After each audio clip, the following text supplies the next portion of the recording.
মুম্বাইয়ের bridge candy হাসপাতালে তার জীবনাবসান হয়। ৯২ বছর বয়সে জীবনাবসান হয় সঙ্গীত শিল্পীর। তার এই যাওয়া নিয়ে অভিনেতা প্রসেনজিৎ চট্টোপাধ্যায় কি বলেছেন শোনাবো। আশাজির সঙ্গে আমার ব্যক্তিগত একটা অসম্ভব ভালো সম্পর্ক ছিল এবং আমার পরিচালনায় একটি ছবি করেছিলাম আমি, পুরুষোত্তম, যেখানে আরডি বর্মন মিউজিক করেছিলেন। আশাজি প্রচুর গান আমাদের বাংলায় গেয়েছেন, সেটা ছোটবেলার থেকে শুনেছি।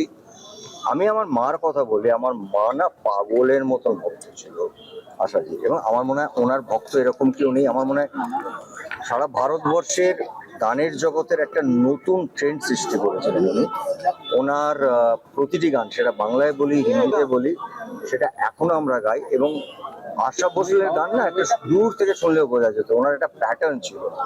এবং আশাজির মতন একজন শিল্পী, একজন মানুষ, আমি ওনাকে ব্যক্তিগতভাবে চিনতাম, কারণ আমার ছবিতে, পরিচালনার ছবিতে উনি গান গাইতে এসেছিলেন। ওটা আমার কাছে একটা স্বপ্নের মতন।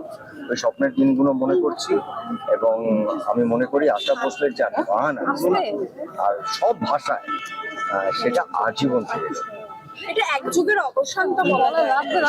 নিশ্চয়ই, মানে এরা লতাজি আশাজি হচ্ছিলেন গানের দুটো নাম, তো দিক, এবং তারা অভিনয়ের থেকে শুরু করেছেন, সেখান থেকে শেষে একেবারে আজকের প্রজন্মের সঙ্গেও গান গেয়েছেন। এটা ইতিহাস।